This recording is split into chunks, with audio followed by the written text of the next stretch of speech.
see. It's easier to judge me than to believe. 깊이 숨겼던 낡은 생각들 가끔 나를 자꾸 괴롭히지만 그럴수록 I'ma shine, babe. You know they ain't gotta shine on me. Yo, c'est Berry. On se retrouve pour la deuxième vidéo SOT, donc les Shadows of the Truth. Je suis contente parce que la première a l'air de vous avoir plu et moi c'est ce que j'attendais, vous le savez de toute façon. Je voulais que ce type de vidéo vous plaise pour plus tard pouvoir en faire de nouvelles. Et j'ai eu que des retours positifs pour le moment, du coup ça me fait super plaisir et j'ai grave hâte de vous en faire plein d'autres et je taffe tellement sur ça en ce moment. Je suis en train d'en préparer énormément et j'espère vraiment que ça va vous plaire sur le long terme. Et si c'est le cas, comme d'habitude, n'hésitez pas à me le dire dans les commentaires, moi ça me fait plaisir, je vois de plus en plus de retours de différentes personnes, même si c'est majoritairement les mêmes, merci beaucoup. Et pour le reste, n'hésitez vraiment pas à faire des retours, moi ça me fait juste plaisir et je pense que ça fait juste avancer mon contenu et ma chaîne parce que du coup j'ai envie de faire toujours mieux. Donc vraiment encore merci et on passe forcément au disclaimer. Les événements dont je vais vous parler peuvent être d'une violence absolue, donc si vous êtes sensible ne serait-ce qu'un peu à ce genre de choses, je vous conseille de ne pas regarder et de regarder plutôt une vidéo de ma chaîne si ça vous plaît, qui n'est pas de ce type-là. Une vidéo plus joyeuse dont on parle d'autres choses. Moi je fais des vidéos sur des contenus totalement différents les uns des autres, j'en ai qui parlent de séries, de mangas, d'animes, j'ai des vlogs, j'ai plein de choses qui peuvent vous plaire, donc allez checker autre part si ce genre de contenu peut être assez dur pour vous, sachant qu'il y a à l'intérieur des histoires de séquestration, de torture, de viol, de pédophilie. Donc vraiment, si vous êtes sensible à ce genre de choses, je vous conseille de ne pas rester sur cette vidéo et on se revoit à la prochaine. Le disclaimer étant fait, maintenant je vais commencer à vous raconter une fameuse histoire qui est assez connue, que vous connaissez peut-être, notamment si vous avez l'habitude de regarder ce type de vidéo. Et aujourd'hui on va parler des séquestrés de Cleveland. On va faire ça dans un ordre chronologique, donc je vais vous raconter en premier lieu l'histoire de Michelle. Michelle Knight est une jeune fille de 22 ans lorsque le 22 août 2002, alors qu'elle s'en allait du domicile de son cousin à Cleveland dans l'Ohio, elle se rend à une supérette dans le but de questionner la caissière sur l'adresse à laquelle elle est censée se rendre pour rencontrer les assistantes sociales de la ville dans le but de pouvoir récupérer la garde de son fils Joey. La demoiselle a toujours eu une vie des plus compliquées étant donné qu'elle a grandi dans une maison où l'environnement est fortement destructeur pour elle. Entre 10 et 20 se situe le nombre de personnes faisant des va-et-vient dans la maison. Leur présence n'étant pas constante, on ne savait jamais vraiment qui venait et partait et quand. Elle est l'enfant ayant la charge des plus jeunes, cela a impacté fortement son parcours scolaire car elle ne se rendait que très peu en cours. Il faut savoir qu'elle n'était même pas en bonne santé étant donné qu'elle ne mangeait pas du tout convenablement. Mais le calvaire ne s'arrête pas là pour celle qui n'était à l'époque qu'une enfant. Souffrant déjà de solitude, ayant cette impression de n'être importante aux yeux de quiconque, elle ressent un manque de protection de la part de sa famille et n'ayant aucun ami avec qui partager son chagrin étant donné que, comme je l'ai dit, elle ne sortait que très peu de la maison et elle n'avait même pas de réel parcours scolaire étant donné qu'elle était juste bloquée chez elle à s'occuper des plus jeunes. La souffrance ne pourra que s'aggraver lorsqu'à 5 ans, la fillette subit son premier abus sexuel de la part d'un membre de sa famille, et ce pendant plusieurs années. Pendant ces moments de solitude, lorsque cet homme dégoûtant abuse d'elle, elle explique essayer de se déconnecter de la réalité afin de ne pas vivre l'instant présent et de ne pas ressentir ces horreurs qu'il lui faisait subir.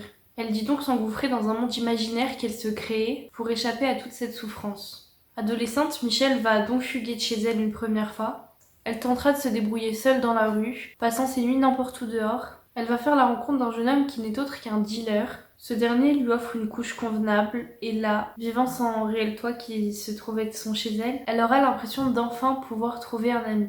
Mais ce semblant de vie qui n'en était pas une ne durera que très peu de temps. L'adolescente fera malheureusement la rencontre de son père par hasard. Il ne lui laissera malheureusement pas le choix et la forcera à revenir à la maison. Cette maison où la sécurité était aussi peu présente qu'une nuit dehors toute seule à l'extérieur. Son paternel lui amène à nouveau cette souffrance qu'elle tentait d'échapper en s'en allant de chez elle, au moment où il la ramène chez lui, là où son bourreau se trouve, et la confiant donc à nouveau à son violeur. Au lycée, elle fait la connaissance d'un jeune homme qui lui plaît et c'est réciproque. Elle plaît aussi à ce jeune homme, c'est seulement à cet âge que pour la première fois, elle explique se sentir aimée et elle ressent enfin de l'attention d'une personne dont elle a envie de recevoir de l'attention. Elle sent qu'il l'aime et Michelle dit que c'est ce qui la rend heureuse à ce moment-là. Et c'est d'ailleurs avec cet homme qu'elle donnera naissance à son fils Joey, bien que leur idylle n'ait pas tenu longtemps et que Michelle se voit alors très jeune s'occuper de Joey toute seule, dans un cadre familial, comme je vous l'ai dit, qui n'est pas réellement sain. Mais voilà, 3 années plus tard, alors qu'elle est en pleine recherche d'emploi, Michelle confie son petit Joey à sa mère.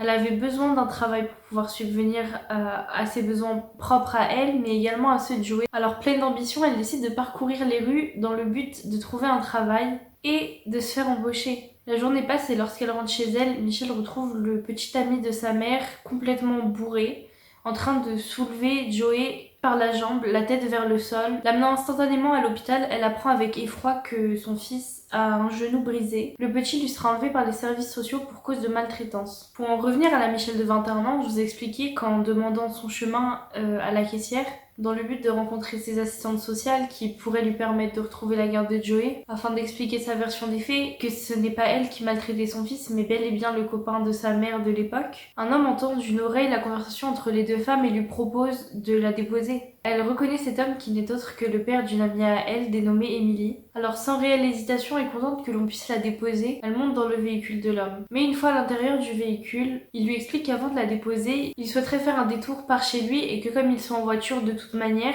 ils arriveront à l'heure pour le rendez-vous et donc ils ne sont pas pressés. Et puis par la même occasion, la jeune femme pourra passer dire bonjour à Emily qui est à la maison et qu'en plus de cela, elle pourra admirer la portée de chiots que la famille a eu, étant donné qu'ils ont récemment recueilli des petits chiots et qu'elle pourrait les voir et pourrait même lui en offrir un si elle le souhaite. En joie à l'idée de voir Emily et ses petits chiots, Michelle accepte et le suivra chez lui. Et alors qu'elle se retrouve à l'étage, elle se rend vite compte que son ami n'est pas là et qu'aucun chiot non plus. Elle entend le bruit de la porte se verrouillant et c'est à ce moment que l'homme la prévient. Si elle crie, il n'hésitera pas une seule seconde à la tuer. Et c'est ainsi que commence le calvaire de la jeune Michelle. Amenée à la cave, c'est là-bas que commenceront des longs mois de torture avec lesquels la demoiselle devra vivre. Ligotée, elle n'avait d'autre choix que encore une fois subir les penchants cruels d'un monstre à son égard. Aussi, elle a expliqué que lorsque l'homme a appris que Michelle était âgée de 21 ans et non de 13 comme il le pensait, il va s'énerver et commencer à la violenter. Parmi les supplices de la jeune femme seront à noter des viols quotidiens, de la malnutrition, l'interdiction de voir une quelconque lumière, aucune occasion de prendre soin d'elle telle qu'une douche, ou même un changement de vêtements. Également des tortures physiques auront lieu,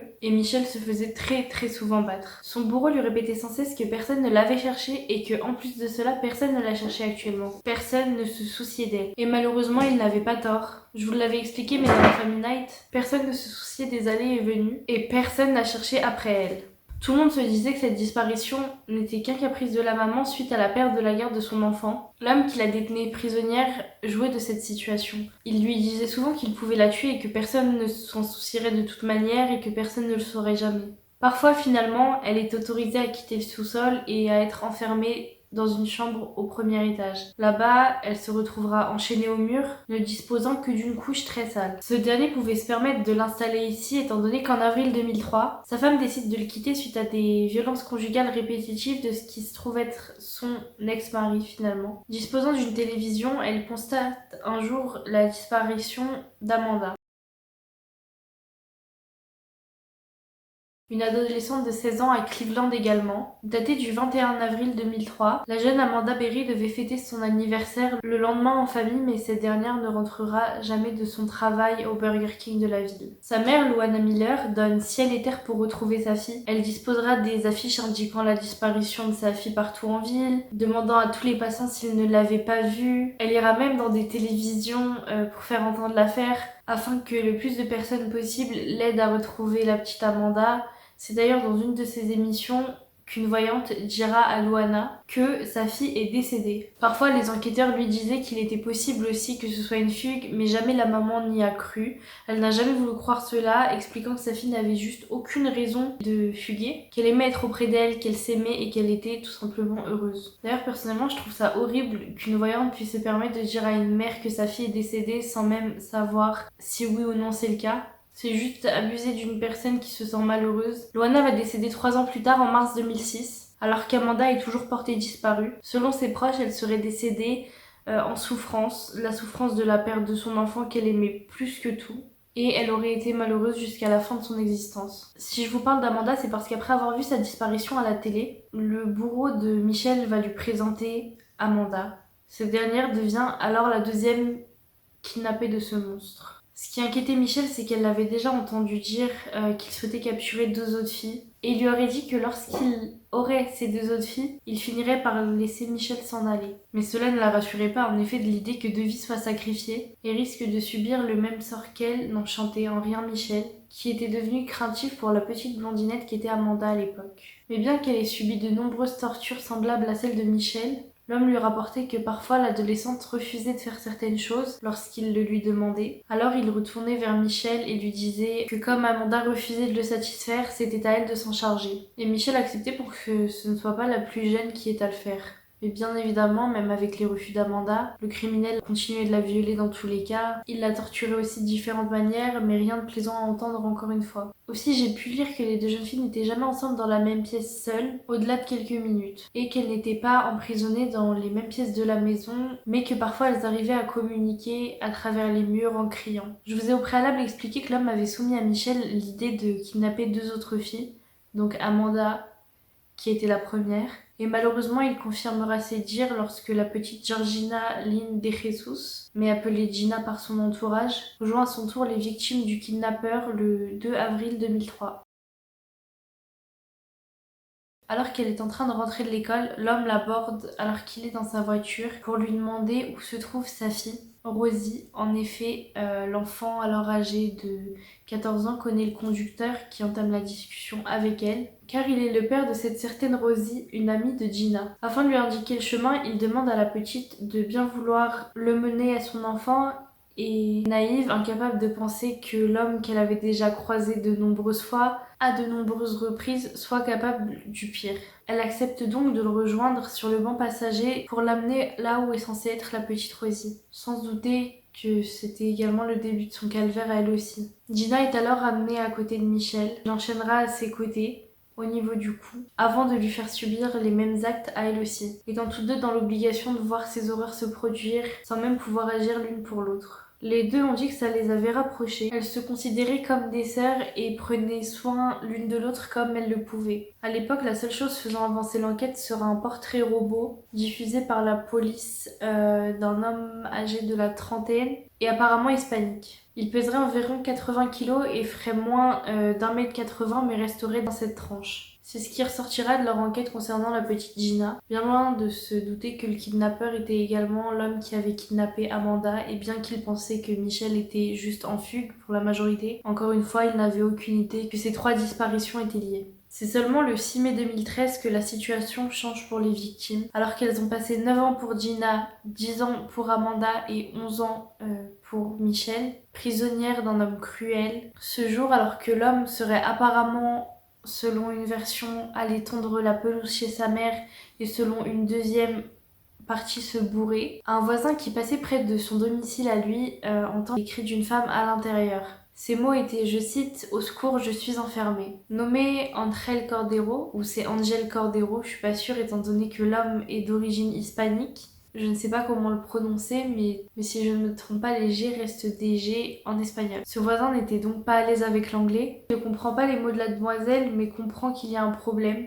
Un autre voisin du nom de Charles Ramsey remarque qu'il y a un problème et il rejoint le palier de porte du 2209 Seymour Avenue. Il explique alors à Cordero ce que dit la demoiselle et qu'elle dit être Amanda Berry et qu'elle aurait été enlevée et qu'en ce moment même elle était séquestrée. Cordero et Ramsey vont enfoncer le bas de la porte qui était fermée à clé et Amanda réussira à sortir de cette manière par le bas. Elle dit alors aux hommes qu'elle n'est pas seule et qu'en plus de sa personne, 2 autres femmes sont enfermées à l'intérieur. Se rendant chez un voisin avec Cordero, elle emprunte le téléphone et fait appel au 911. Au secours, je m'appelle Amanda Berry, j'ai été enlevée et séquestrée pendant plus de 10 ans. Je suis là, je suis libre désormais. La police se rend sur les lieux et retrouve en plus d'Amanda, Michel et Gina, mais également une petite fille qui est née pendant la captivité de ces jeunes femmes. Ce qui a permis la libération des jeunes femmes, c'est l'oubli du ravisseur de verrouiller la porte où Amanda vivait. Contrairement à Michel et Gina qui passaient la majorité de leur temps dans la cave au sous-sol et qui ne remontaient à l'étage que de temps en temps, ces deux-là étaient les moins bien traités. Amanda a toujours eu sa propre pièce où elle aurait mené une grossesse à terme, d'où la petite fille retrouvée avec les trois. Amanda semblait d'ailleurs différente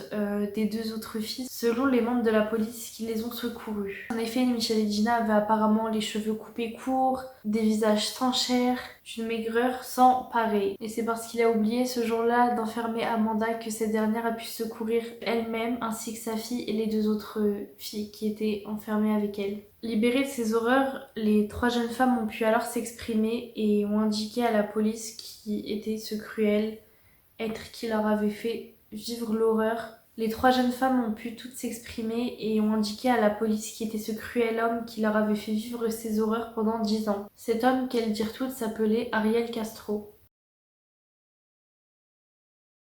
Ariel Castro était un homme né à Porto Rico le 10 juillet 1960. Avec sa mère, il rejoint son père Pedro Castro qui a quitté le pays en 1954 pour vivre en Pennsylvanie puis à Cleveland. Et tout cela se passe lorsqu'il est encore enfant. C'est en 1992 qu'il achète ce que beaucoup qualifient comme la maison de l'horreur, où il vivra avec sa femme à l'époque, Grimilda Figueroa, mais également ses trois filles ainsi que son fils. Il avait eu l'année auparavant un poste de chauffeur de bus à Cleveland. Comme j'ai pu vous le dire auparavant, sa femme l'a quitté suite à de nombreuses violences conjugales dont elle était la victime et il était l'auteur. Ce qui avait déjà valu à Castro d'être arrêté, mais il n'a pas été inculpé. Grimilda avait déjà porté plainte contre son ex-mari, qui selon elle avait déjà kidnappé ses filles afin qu'elles ne puissent pas rejoindre leur mère. Cette plainte a été déposée en 2005, pendant que Michelle, Amanda et Gina étaient toutes les trois prisonnières, mais la police ou les services sociaux n'ont pas jugé bon de faire une visite de courtoisie à son domicile ou d'enquêter ne serait-ce qu'un minimum sur lui. Sachant que ce n'était absolument pas un homme fiable. Mais non, la justice n'a rien fait. En ce qui concerne sa famille, sa fille Emily Castro sera condamnée à 25 ans de prison en 2008, alors qu'elle n'est âgée que de 19 ans, pour avoir apparemment tenté d'égorger sa fille d'à peine 1 an. Grimilda, son ex-femme, va quant à elle décéder le 12 avril 2012. J'ai pas d'autres informations sur ses enfants à cette période d'avant découverte des kidnappings. On sait par contre que Castro continuait de se montrer comme une personne banale, en dehors de chez lui. Il continuait son boulot de chauffeur de bus, bien qu'il soit renvoyé en novembre 2012 suite à de nombreuses fautes professionnelles qu'il aurait apparemment commises. Il jouait également de la basse dans un groupe de temps en temps, et parfois il reçoit même de la visite chez lui. À ce moment-là, il amenait les filles au sous-sol et les enfermait. Aussi, il a assisté à des veillées qu'organisaient les Deressus pour leur petite Gina qui avait été enlevée. Il est donc arrêté le même jour où les filles ont pu s'échapper, le 6 mai 2013 donc. Et c'est en juillet de la même année qu'il acceptera de plaider coupable dans le but d'éviter la peine de mort. Et donc le 26 juillet vient ce jour où il plaide coupable de 937 chefs d'accusation, comprenant des enlèvements, des viols ainsi que des meurtres. Et oui, il a commis des meurtres en battant jusqu'à fausse couche les filles lorsqu'elles tombaient enceintes, des viols qu'elles subissaient. Donc seule Amanda a pu donner la vie à un enfant qui sera confirmé être celui de Castro suite à des prélèvements ADN, bien qu'elle eût déjà expliqué que de toute manière elle n'aurait pu tomber enceinte de quelqu'un d'autre. Mais il n'avait que très peu de considération quant à ses grossesses, qu'il a obligé Amanda à accoucher dans une piscine en plastique. C'est enfin le 1er août qu'il est condamné à prison à vie sans possibilité de liberté conditionnelle ainsi que de 1000 années supplémentaires. Après son arrestation, le criminel a tout de même eu le culot d'expliquer au tribunal qu'il n'était pas un monstre, mais seulement une personne malade. Il a montré des signes de remords et a même demandé à voir la fille qu'il a eue avec Berry, mais fort heureusement, la demande a été rejetée. Le 3 septembre 2013, seulement quelques semaines après son procès, c'est à la prison de Correction Reception Center à Orion dans l'Ohio que l'on retrouve Castro pendu dans sa cellule. Il est 21h20. Les médecins vont alors tenter de le réanimer mais ça ne donne rien. On le transporte alors dans un centre médical, celui de Wexner dans l'université de l'Ohio. Là-bas, la mort de Castro sera finalement annoncée à 22h52. Beaucoup de gens jugent la mort de Castro discutable. En effet, certains expliquent que Castro ne se serait pas pendu, mais aurait tenté de reproduire un acte de plaisir que l'on appelle asphyxie auto-érotique, se basant sur le fait de se donner du plaisir en s'étouffant et dans le but de perdre conscience mais pas de se tuer. Mais le médecin légiste Jeanne Corniak a quant à elle expliqué qu'après avoir pratiqué un examen sur le corps et vu les photos de la cellule, elle ne peut croire qu'à un suicide. On sait que les victimes ont quant à elles vécu leur libération différemment. Commençons par Michelle qui fut la première enlevée. La demoiselle ne rejoint pas sa famille après toutes ces horreurs. Ce dernier n'en avait qu'à faire d'elle durant sa captivité et elle en voudra toujours à sa mère d'avoir laissé de son petit ami de l'époque s'en prendre à son fils qu'elle ne pourra jamais retrouver, ce dernier ayant été placé en famille d'accueil. Michelle a quant à elle rejeté la proposition de sa mère de retrouver contact après son séjour à l'hôpital. Elle explique qu'elle aurait aimé être là pour son fils, elle aurait souhaité se battre pour le retrouver et qu'elle aurait voulu le retrouver, pouvoir l'amener à l'école, discuter avec lui, le voir faire ses premières fois dans de nombreux domaines. Lorsqu'elle était captive, elle se rassurait en espérant que Joey ait pu trouver une bonne famille, que la condition de vie de son fils était bonne et qu'il était bien traité là où il était. Elle a aussi expliqué qu'elle aurait aimé que ses nombreuses grossesses avec Castro arrivent à terme et qu'elle puisse donner naissance à nouveau, mais que malheureusement pour elle, il n'avait accepté que Jocelyne, la fille d'Amanda, car il considérait la blonde comme sa nouvelle femme. Aussi pour les grossesses des deux autres jeunes femmes, il les battait très souvent, notamment au ventre, et parfois même avec des battes de baseball au ventre. Il les privait de nourriture et aurait même jeté Michelle en haut des escaliers. Et donc bien qu'elle aurait aimé pouvoir porter de l'amour à nouveau à un petit être, d'ailleurs, l'homme se mettait à la battre et lorsqu'elle perdait le fœtus, il l'accusait d'avoir tué son bébé. Michelle a aussi été la plus touchée par les ignominies de Castro. Contrairement aux deux femmes, elle a dû passer plusieurs jours à l'hôpital lors de sa libération. Elle aurait eu de sérieux problèmes physiques et d'audition également. Pendant le procès de leur bourreau, parmi les trois femmes, il n'y a que Michelle qui s'exprimera sur le fait qu'elle n'arrivait pas à retrouver la tranquillité, que son esprit était ailleurs.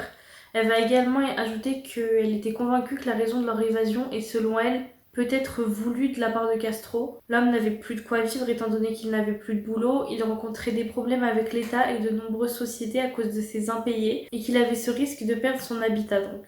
Michel dira quelque chose de très important que j'ai à souligner.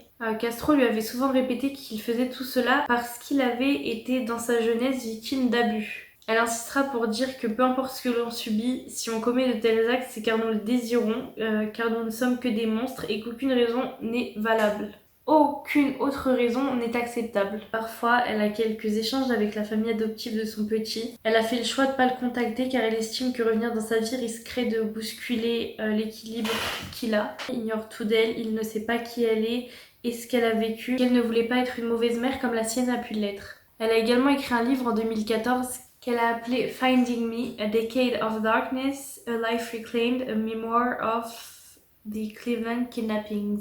Et pour terminer sur Michelle, je vais vous citer des mots percutants à partager qu'elle a tenus face à Castro lorsqu'il était encore en vie. J'ai retrouvé ma vie après avoir passé 11 ans en enfer, désormais c'est ton enfer qui ne fait que commencer. Ensuite, pour Amanda, la seconde victime de l'ordure qu'était Castro, elle pourra retrouver des membres de sa famille, mais pas sa défunte mère qui est décédée, sans savoir ce qui a pu arriver à cette dernière, ce qui est peut-être mieux pour elle, mais le plus touchant dans tout ça, c'est sans avoir pu la retrouver. Elle sera perçue comme celle ayant le moins souffert physiquement des trois, et s'en étant mieux sortie durant sa captivité. Castro avait un affect particulier pour elle et sa fille Jocelyne. Il était convaincu qu'Amanda était sa femme, et bien qu'il continuait à la maltraiter de manière horrible, il la torturait un peu moins que les autres. Et il lui avait même laissé donc une pièce à elle seule ainsi qu'à Jocelyne. Amanda et Gina vont également écrire un livre ensemble qu'elles nommeront Hope, A Memoir of Survival in Cleveland. En 2015, elle a fait part de son bonheur d'être libre, de pouvoir faire grandir sa fille dans un contexte sain. Et enfin pour Gina, sa famille fut celle qui a le plus fait pour tenter de récupérer leur petite fille. Ils ont cessé de donner leur possible pour tenter de ramener la petite à la maison, travaillant autant avec le FBI que la police dans leurs recherches. Je vous l'ai dit, mais ils avaient même pour habitude d'organiser des veillées, des recherches de groupe, de déposer des flyers dans les rues dans le but de retrouver la jeune adolescente, ou parfois le kidnappeur se rendait dans le but d'aider les de Jesus. C'est ouf quand même. Comme quoi, méfiez-vous de tout le monde. Parce que oui, je vous l'ai expliqué, mais du coup, Castro connaissait les de Jesus. Et c'est d'ailleurs l'une des raisons pour lesquelles, lorsqu'il abusait de Gina, il lui masquait le visage avec ce qu'il trouvait, donc un sac, un drap, peu importe. Il l'a masqué comme si cela lui enlevait de la culpabilité de se dire qu'il n'abusait pas de la fille de personne qu'il connaissait, mais d'une quelconque fille. J'ai aussi lu qu'Anthony Castro, son fils, pendant que les filles étaient encore en captivité et qu'on ne savait rien par rapport à Ariel Castro, il avait écrit dans un article publié dans un journal de Cleveland à quel point la mort de Gina était difficile au sein de cette ville, donc ce qui est assez ironique quand on y pense. Je vous l'ai dit, mais Gina a écrit un livre avec Amanda et sera la plus discrète des trois sur cette affaire. Cependant, on sait qu'étant donné qu'elle était encore très jeune lorsqu'elle a commencé à subir ces horreurs, il lui a été compliqué de se remettre physiquement mais mentalement aussi. Elle est actuellement dans l'incapacité de faire certains mouvements à cause des chaînes qu'elle a longtemps portées autour du cou et qui lui ont apporté des problèmes aux os. Pour finir, Gina et Amanda sont toujours en contact, mais Michel expliquera que pour une raison qui lui échappe, les deux ont choisi de ne pas la recontacter, bien qu'elle ait déjà fait le premier pas, mais peu importe le temps, si elles se sentent un jour capables, elle les reverrait avec plaisir, et qu'elle leur souhaitait le meilleur, mais qu'elles ne s'étaient donc pas vues depuis leur libération en 2013. Amanda est la seule à être intervenue sur le sujet, à avoir dit qu'elle souhaitait sincèrement le meilleur à Michel, mais qu'elle se trouvait trop différente d'elle, et qu'elles resteraient toujours liées parce qu'elles ont toutes les trois vécu, mais qu'elles ne voyaient pas la nécessité de reprendre contact. Et voilà pour le sujet des séquestrés de Cleveland. Donc, je vous avoue que la vidéo était un peu compliquée à faire. Il y avait plein d'infos partout et même si je l'ai déjà expliqué dans ma dernière vidéo, je vais prendre un peu ce que je retrouve partout et parfois vous expliquer plusieurs choses qui ont pu être dites, mais ce n'est pas pour autant que c'est forcément totalement vrai. Vraiment, j'ai essayé de faire de mon mieux. Cette histoire, je l'ai trouvée super intéressante parce que les filles, il faut savoir qu'elles ont été enfermées seulement à 5 km de l'endroit où elles ont toutes été kidnappées, sachant que l'endroit était plus ou moins le même à chaque fois. Et pendant 5 ans, je suis désolée de dire ça, peut-être qu'il y en a qui pensent que c'est trop intrusif, mais pour moi, la police fait des recherches dans un certain rayon, elle va voir les voisinages, va fouiller un peu. Il y en a qui ne sont pas d'accord avec ça et qui trouvent ça trop intrusif, mais pour moi, c'est ce qui aurait dû être fait. Si les gens avaient cherché ou s'étaient même penchés un peu plus sur Castro, étant donné qu'il avait déjà eu des problèmes de violence à la justice, du kidnapping envers ses propres enfants, je me dis qu'ils auraient peut-être retrouvé les filles plus tôt. Dans tous les cas, j'espère que cette vidéo vous a plu, j'espère que c'est le cas encore une fois. N'hésitez pas à me suivre sur mes réseaux sociaux et à me dire si ce contenu vous plaît. Moi, ça me plaît de les écrire et de les filmer. Et j'espère que c'est aussi le cas pour vous, que vous appréciez pouvoir voir tout ça, que vous appréciez que je vous fasse ce genre de vidéo. Et si c'est le cas, tant mieux. Moi, sur ce, je vous laisse. Comme d'habitude, c'était Berry. Merci d'avoir regardé cette vidéo. Et plein de bisous. 세상이 바뀌어가